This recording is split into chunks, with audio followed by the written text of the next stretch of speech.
الحمدللہ رب العالمین والصلاة والسلام علی رسولہ الکریم وعلی آلہ واصحابہ اجمعین اما بعد فاعوذ باللہ من الشیطان الرجیم بسم اللہ الرحمن الرحیم انا نحن نزلنا الذکر وانا لہ لحافظون صدق اللہ العلی العظیم۔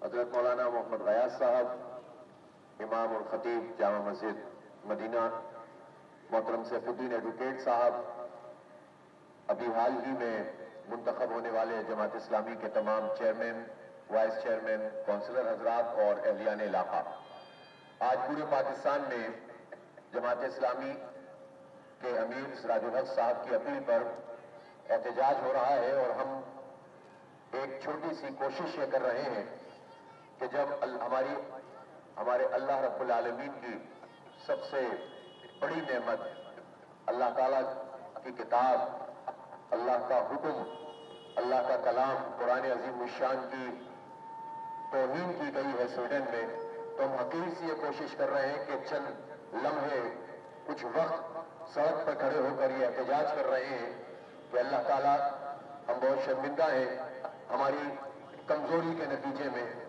ہم نے تیرے نظام کو تھاما نہیں ہے، تیرے کلام کو اٹھایا نہیں ہے، اس کی بنیاد پہ اپنے معاشروں کو بنایا نہیں ہے، اپنی مملکتوں کا دستور اور ان کا نظام اس کے مطابق ڈھالا نہیں ہے، تو آج ہم کمزور ہو رہے ہیں، لیکن ہم اتنی محبت اپنے کلام سے کرتے ہیں، تیری کتاب سے کرتے ہیں کہ تیرے قرآن کی حرمت کے لیے احتجاج کر سکتے ہیں، وہ ہم کر رہے ہیں۔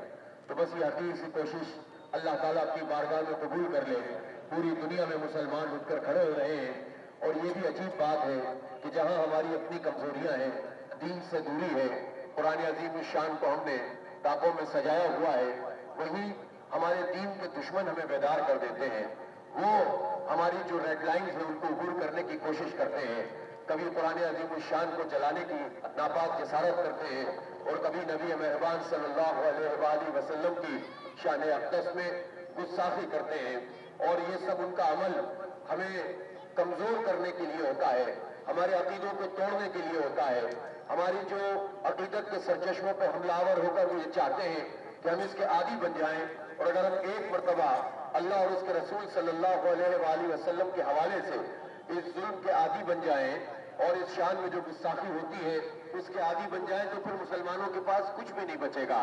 ہمارے پاس ویسے بھی کیا ہے، ہمارا جو حکمران طبقہ ہے، اس حکمران طبقہ نے تو ہم سے ہمارا سب کچھ چھین لیا ہے، ہم پر غلامی در غلامی کا طوق سجا دیا ہے، اور ہمیں کسی قابل نہیں چھوڑا، اور ہم جب ان کے خلاف بیدار نہیں ہوتے، اکٹھے نہیں ہوتے، تو اور کمزور ہوتے چلے جاتے ہیں۔ معیشت ہماری تباہ ہے، تجارت ہماری تباہ ہے، اگر کچھ رہ گیا ہے تو وہ ایمان کی کچھ غیرت ہے۔ بے عمل لوگ بھی اللہ کی خاطر، اس کی کتاب کی خاطر اور اس کے رسول کی خاطر نکل کر کھڑے ہو جاتے ہیں، وہ اس عمل کو بھی ختم کرنا چاہتے ہیں، لیکن ہمیں اس کو چیلنج سمجھنا چاہیے۔ جب وہ ہمیں مٹانا چاہتے ہیں تو ہمیں اٹھ کر کھڑا ہونا چاہیے، اور پوری دنیا کو بتانا چاہیے کہ مسلمان ختم نہیں ہوئے ہیں، جب تک اللہ کا نام سلامت ہے، قیامت کے بعد بھی ہمیشہ ہمیشہ کے لیے وہ ازلی ہے اور ابدی ہے، اس کو دوام نہیں ہے۔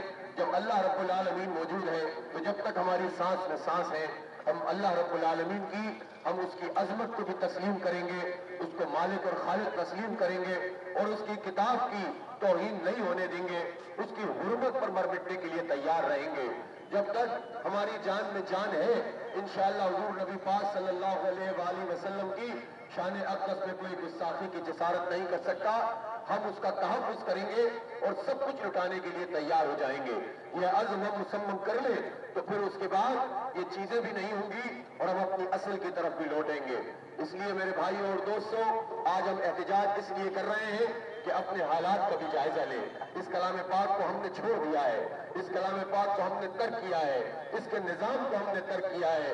لوگ ہم سے کہتے ہیں کہ ہم کیسے احتجاج کریں، ہمارے معاشی حالات کو دیکھو، ہم تو دیوالیہ ہونے کے لیے اس کے در پر کھڑے ہیں۔ میں پوچھنا چاہتا ہوں کہ ہمارے اس ہرے بھرے ملک کو، ہمارے اس خزانوں سے لدے ہوئے ملک کو کس نے دیوالیہ بنایا ہے؟ انہی ظالموں نے جو 75 سال سے ہمارے سروں پر مسلط ہیں، اور 75 سال میں انہوں نے ہمیشہ اغیار کی خدمت کی ہے، اپنی قوم کی خدمت نہیں کی ہے۔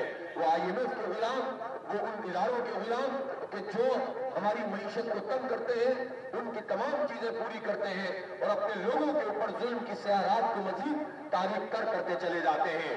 ہمارا یہ حال غریبوں نے نہیں کیا، ہمارا یہ حال جاہلوں نے نہیں کیا، ان پڑھے لکھے لوگوں نے کیا جو مغرب کے دل دادا ہیں اور ہم پر جہالت مسلط رکھتے ہیں۔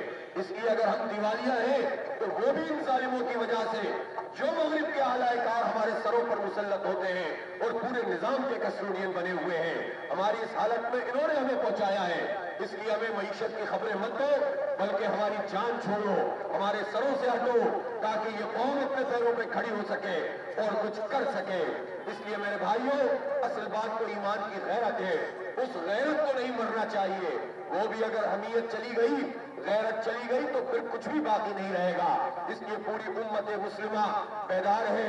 آپ نے دیکھا ترکی میں کتنے بڑا احتجاج ہوئے ہیں، اور آج پوری دنیا میں، پوری مسلم دنیا میں اس وقت ایک عظیم الشان احتجاج ہو رہا ہے۔ ملینز کی تعداد میں لوگ نکلے ہوئے ہیں، اور کراچی میں اور پورے پاکستان کے طول میں بھی مسجدوں کے باہر بھی لوگ اپنا احتجاج ریکارڈ کرا رہے ہیں۔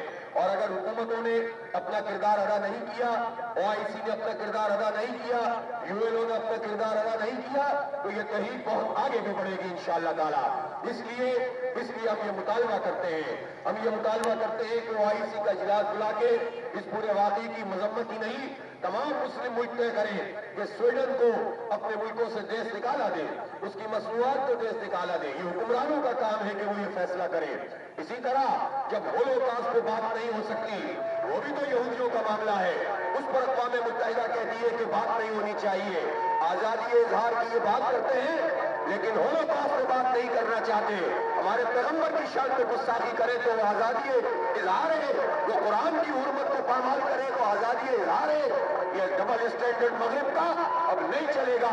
پوری دنیا میں ان کو آشکار کر دو کہ یہ دوڑے میں آگ رکھنے والے لوگ ہیں۔ یہ سامنے کچھ بھی ہو، چہرہ روشن، اندرو چنگیز سے تاریخ کر، ایک وہ قوم ہے 2 کروڑ ریڈ انڈینز کی لاشوں پر قائم بھی امریکہ ہے۔ یورپی ممالک نے کروڑوں انسانوں کا قتل عام کیا تو اپنی مملکتیں بنائی ہیں۔ ان کی جو تاریخ ہے وہ تاریخ قتل و غارت گری اور خون بہانے کی تاریخ ہے۔ آج آسٹریلیا میں دیکھ لیجیے، وہ جو مقامی ایبوریجن سے لاکھوں کروڑوں کی تعداد میں ان کو قتل کیا گیا، آج وہ اس طرح سے انہوں نے وہاں تسلط قائم کیا ہے۔ ہمیں درس نہ دیں انسانیت اور اظہار رائے کا۔ اگر تمہارے اندر اتنا ہی ہمت ہے تو ہولوکاسٹ پہ بھی بات کرنا شروع کرو، پھر ہم مانیں گے کہ تم آزادی اظہار پر یقین رکھتے ہو۔ کوئی آزادی اظہار اس پر نہیں ہوگا کہ ہمارے ایمان کے سرچشموں پہ حملہ کرے۔ قرآن کی حرمت کے لیے، نبی مہربان صلی اللہ علیہ وسلم کی نام و نامی، عشق و گرامی اور آپ کی ذات کی حرمت کے لیے مسلمان سب کچھ کرنے کے لیے تیار ہیں۔ حکمرانوں کا کام ہے کہ اپنی آواز کو بلند کریں۔ آج کا یہ احتجاج ہم نے اپنے ضمیر کی آواز پر رکھا ہے۔ انشاءاللہ تعالی اگر یہ سلسلہ اس طرح جاری رہتا ہے اور اس واقعے کی مذمت نہیں ہوتی اور سویڈن کی حکومت معافی نہیں مانگتی تو یہ دائرہ بڑھے گا بھی، پھیلے گا بھی، عالمگیر ہوگا، اور انشاءاللہ انہیں گھٹنے ٹیکنے پر ہم مجبور کریں گے۔ وآخر دعوانا الحمدللہ رب العالمین۔ اللهم صل على سيدنا مولانا محمد وعلى ال سيدنا مولانا محمد وبارك وسلم۔ رب اغفر وارحم وانت خير الراحمين۔ اللهم انا على ذكرك وشكرك وحسن عبادتك۔ یا اللہ ہم سب کے حال پر رحم فرما، اور یا اللہ ہمیں قرآن پاک کی حرمت پر مر مٹنے کی توفیق عطا فرما۔ یا اللہ قرآن پاک کو تھامنے کی توفیق دے، اس کے نظام کو اختیار کرنے کی توفیق دے، اس کے مطابق اپنی زندگیاں بدلنے کی توفیق عطا فرما۔ اور یا اللہ دین کے دشمنوں کو یا اللہ تو ان کے ساتھ اپنا معاملہ فرما۔ اور یا رب العالمین وہ لوگ جو تیرے دین کو برباد کرنا چاہتے ہیں تو ان کو ہلاک اور برباد فرما۔ یا اللہ ہم میں اتحاد اور یکجہتی پیدا فرما، پوری امت کو جوڑ دے اور اس امن کے پیغام کو پوری دنیا میں پھیلنے کی اور پھیلانے کی توفیق عطا فرما۔ وصلی اللہ تعالی علی خیر خلق محمد وعلی آلہ وصحبہ اجمعین برحمتک۔